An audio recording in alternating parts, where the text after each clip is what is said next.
So some of you might have seen that I posted, this must have been a month or two ago, a video of me playing and the tabs for this, but playing the song Ripple by the Grateful Dead, both the lead, so like the melody of the song, and the rhythm at the same time. In this lesson, I'm going to show you how to do that. It's about a minute. It's a verse and a chorus of the song, and I'll basically be doing just that. I'll be playing the melody and the chords at the same time. So it's sort of like a self-accompaniment thing.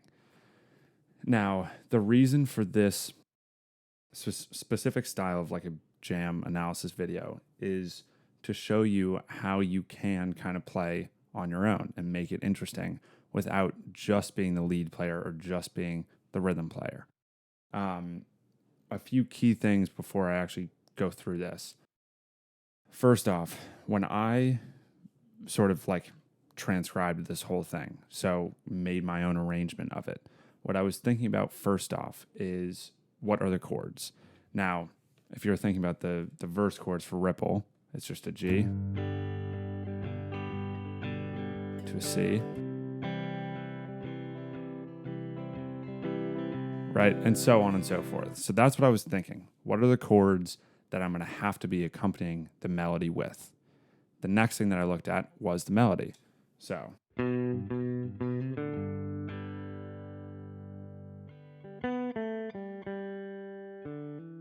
right?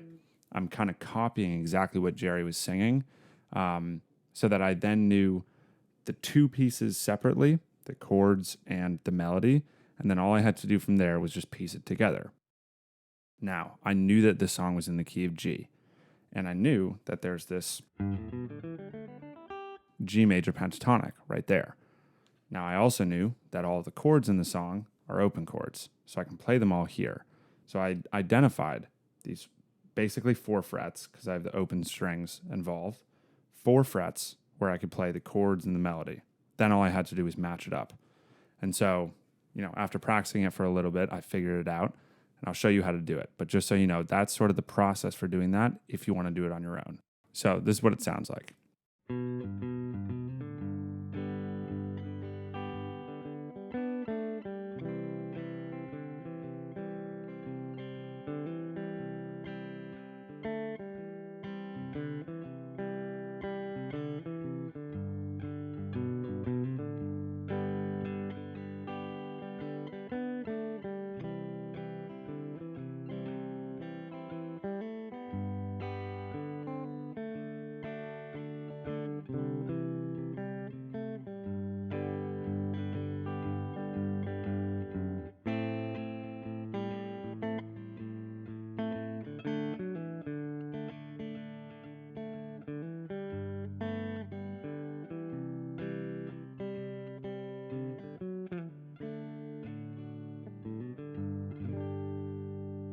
So, as you can see, just a verse and a chorus.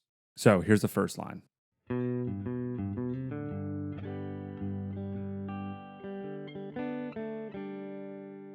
So, the first measure is just the pretty iconic intro part.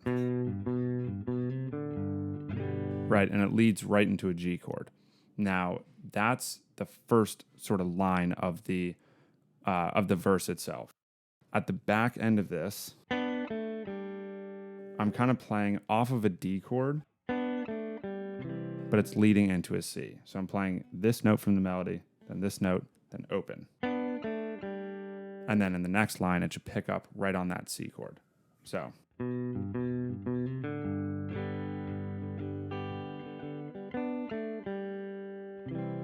And that moves into the second line.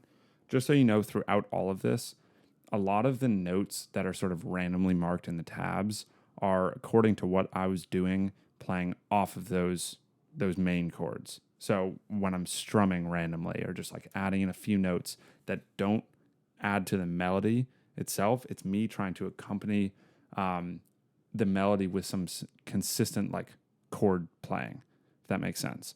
So my point with that is that it's not super crucial that you do that little part of it perfectly. You really just want to be able to get the chord changes and get the melody, and then all the stuff that you do sort of in between as filler is up to you. So for the second line,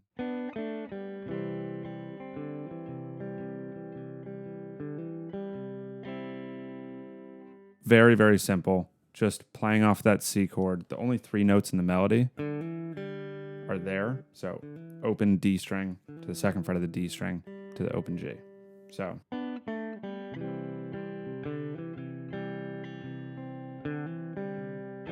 right, so it's right at the end there. Everything else is just sort of that filler that I was talking about. Now for the third line.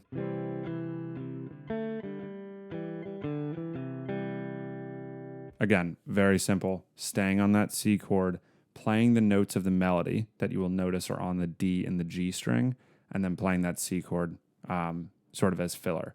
It sounds like it could be just sort of random notes being played, but these 2 lines I would try to especially follow note for note if you can, even though it contradicts what I just said, because the melody is being played there. It's kind of hard to hear it when you isolate them line by line, but it is being played. So I would try to focus on those really for note for note, and the rest of it, the melody's a little bit more obvious. Now for the fourth line.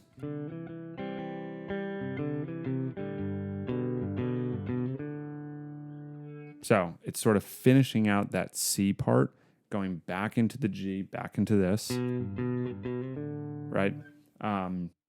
Again, this is, I guess this sort of, can be tied into those last 2 bars too, where the melody's still sort of hard to pick out.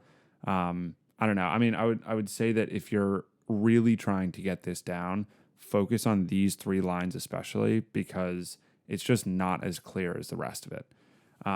But again, so this sort of goes into like the second half of the verse. So this is the next line.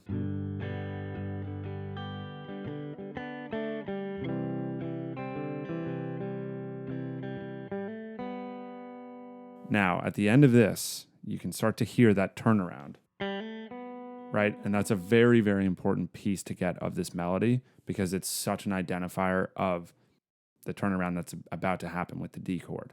So for the rest of it, it's just still sort of that same verse part as I think would have been like the first and the second line from before, and then just ending on those 3 notes. Here's the next line.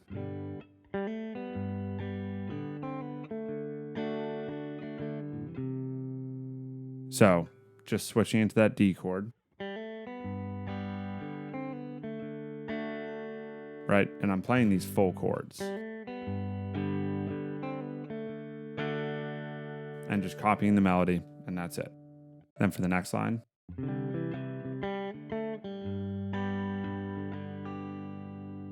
Pretty simple, going from the D to now that C chord, and then it's ending on the G. Now for the next line, this is going into the chorus.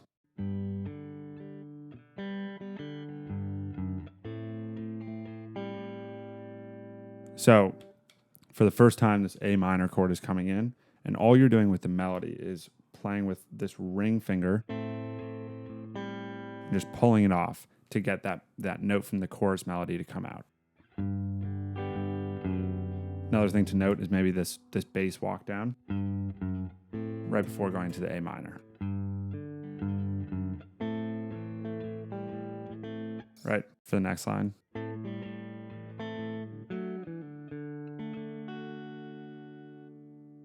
This is sort of like the ripple in still water part, going from the A minor to the D. Again, sort of playing with that note on the ring finger of the A minor chord, but then for the D chord, playing this triad and descending down those 3 notes from the 4th fret of the 4th string to the 2nd fret of the 4th string to the open. So these are the next 2 lines and the last 2 ones in the solo.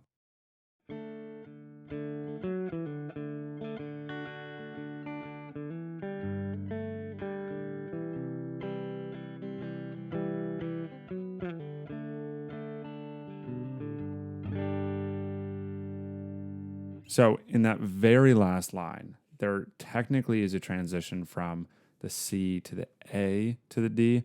I'm kind of skipping over it because there's a note in the A chord that kind of conflicts with the melody. But all the chords are listed on that piece of tablature and in these tabs that you've been seeing. So you can see where those transitions are supposed to happen.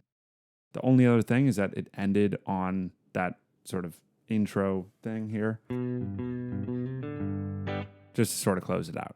But that's it. For the practice routine, it's really no different than what it usually would be for a jam analysis video, where you go through, you choose your speed. If you feel like you can't do it at 100%, go to 70% speed on the tab player. Do one line at a time until you feel like you can get it all the way through at 100% speed, and then try to do it on your own. If you want to, you can do this for the entire song and just see if you can play along with the whole thing. But you can also, if you're interested in kind of applying the stuff I was talking about at the very beginning with actually creating an arrangement of your own, then try to switch it up a bit. Maybe you can do it in a different area. It'd be kind of hard because you're working with open strings here rather than individual notes, but you can try it. All the chord shapes for the G, C, A minor, D chords. So just take everything I was talking about with sort of finding the chords, finding the melody, and putting them together into your own arrangement.